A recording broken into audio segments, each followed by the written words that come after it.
This is Georgia Focus Extra. When Quinn Harris was 1 year old, she began showing signs of developmental delays. After struggling to give her the support she needs, her dad, Quentin, sought answers at the Marcus Autism Center. I was noticing that she wasn't doing some of the things that her older sister was doing, Quincy, such as talking. She wasn't really trying to crawl. She wasn't answering to her name.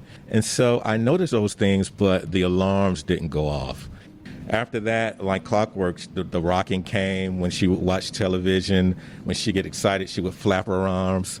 And so that's when I started to do my research, and everything was pointing to autism. How did you begin to get her help? Once I saw those signs, the first thing I did was cry a lot. I hid it from my wife because I didn't want to believe it. I think it's a typical reaction of parents that see signs and they just don't want to believe it. But everything was pointing to those signs, and I didn't know what to do, but I knew I needed to do something. Well, one day I picked her up from daycare, and her teacher pulled me to the side and said, "Hey, I think you need to have her screened for autism." And she was the one who gave me the contact information for Babies Can't Wait. Babies Can't Wait is an organization that does those type of screenings at home. And so they came to the house, they screened Quinn, and Quinn fell below all the milestones where she should have been. Mm-hmm. And they are the ones who gave me the referral over to Marcus. How has she been doing since going to Marcus? The first day at Marcus, we were supposed to have an assessment, and it was a nightmare. She cried, she had meltdowns the whole time, and I felt like nothing was accomplished. At the end of the assessment, the therapist said, "Oh, we got a lot of information. we definitely want her to come." And so we went in with meltdowns, sleeping maybe 3 or 4 hours a day, not talking at all. Well, I take it back. She did say daddy. She always has said daddy. But going through Marcus and the therapy for 2.5 years, and afterwards she was sleeping a whole lot better. Even to this day, she sleeps very well, which is huge for us because we weren't getting any sleep. And when I say we, mainly me, because my wife worked in the day, I worked at nights, and so I was home with Quinn.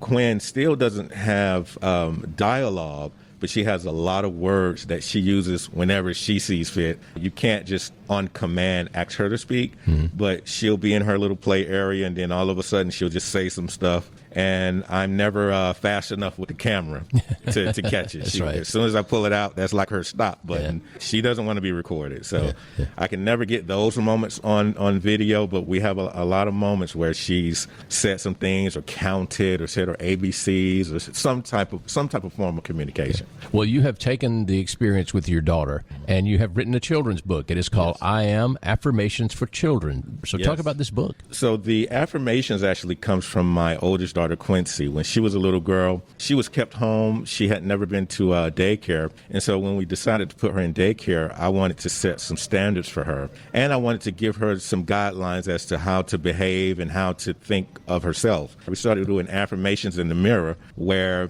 I would say the affirmation first and she would repeat it. And we would both look in the mirror, and I would give her a brief explanation as to what does being beautiful mean. And when we say I am friendly, what does that mean to us in our home? The idea for the mirrors, there are mirrors that's over the character's faces, was inspired by Quinn because I wanted her to see herself as the character so that when we say those affirmations become real and they have that interactive piece where she can engage with the characters and the words that I'm reading to her. So that's how the book came together. For more on Quentin's book, visit MrQHarris.com. John Clark, Georgia News Network.